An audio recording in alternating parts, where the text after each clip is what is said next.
Recently, I've been testing a lot of rapid trigger keyboards using Hall effect magnetic switches, and it seems they just don't stop. Most of them come in smaller sizes like 10 keyless, 65 or even 60%. So it was refreshing when I got the Keydous NJ98, which is a more or less full-size keyboard. And today we'll take a look at the build quality and most importantly the precision and performance of the keyboard and why the first one almost drove me crazy. And by the way, huge thanks to Keydous for sending over this keyboard for a review. They also gave me complete freedom on the content of this video. Let's start with what meets the eye. The colorway is called Black Samurai and it's mostly black keyboard with milk with coffee or caramel colored legends and accent buttons. I've got to say I like this understated look, it does look rather clean. The spacebar, enter key and escape key add just enough variety and stop this keyboard from being boring. Another thing that stops it from being boring is the included LCD display on the right side of the keyboard right next to the knob. It can display various things like time, battery charge level, as well as your own pictures and animations. It also allows me to shamelessly place a subscribe graphic there so you know what to do while watching this video. Oh, it's also very easy to take out and possibly replace with something else. By the way, if you want to change the graphics or any other advanced settings, there's a dedicated app that allows you to do it. The user interface is a bit convoluted and looks kind of outdated, but in the end it gets the job done. Using the app you can set actuation levels, rapid trigger settings and RGB settings. There's also additional features like dynamic keystroke, which allows you to set various actions to one key based on how deep you press it, something also known from other analog rapid trigger keyboards. There's also already mentioned knob, which can do various things after you configure it, but I mostly use it as a glorified volume dial and mute button. It's nice that it's there though, as this makes this keyboard kind of stand out when it comes to additional features.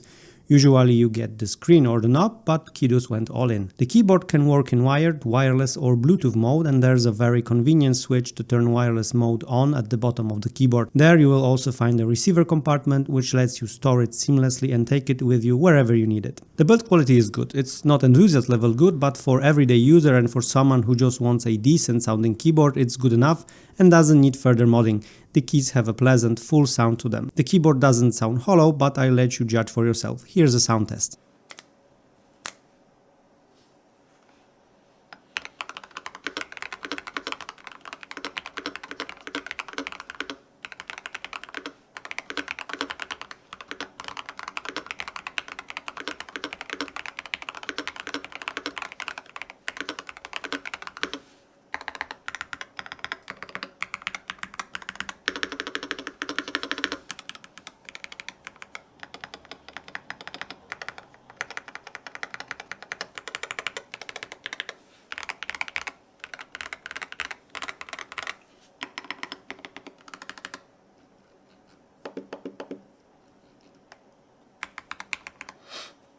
Inside of the keyboard you will find Keil magnetic switches, which has around 30 grams of initial force with a total travel of around 3.7 millimeters. Both the stabilizers and switches are factory looped. The keycaps are made of PBT with nice and clearly readable legends. If you don't like the Samurai colorway, you can choose from plenty of other options. Let's look at performance and precision right now. When it comes to performance, I have to say it was the slowest rapid trigger keyboard I've tested so far, but not by much. The 10 tests I've done average at 38 milliseconds, which makes it 2 milliseconds slower than the SteelSeries Apex Pro 2023 and 12 milliseconds slower than Wooting. But honestly, it's not too bad if you take into consideration the price of the keyboard, which is around $140, and the additional features like wireless and Bluetooth.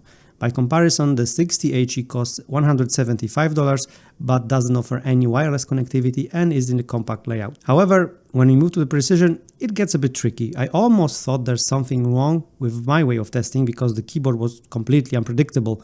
When you set the lowest possible setting, it just randomly starts activating and deactivating even when you're not doing anything. This also explains weird behavior I noticed in Warzone when my character suddenly stopped moving or strafing, which was really irritating during fights. The issue here, in my opinion, is that the keyboard's Hall effect sensors aren't properly tuned, and to back the theory, when you set rapid trigger sensitivity to slightly higher value like 0.5mm, I noticed that the real value measured by the micrometer is closer to 0.3mm. And it is disappointing, as I think the other elements of the keyboard work rather well. It's well built, it has a ton of additional features, but it does fall behind in terms of performance and precision. However, if you're looking for a full-size, do-it-all keyboard which you can use for work and gaming and don't mind the rapid trigger limitations, this keyboard is something to consider.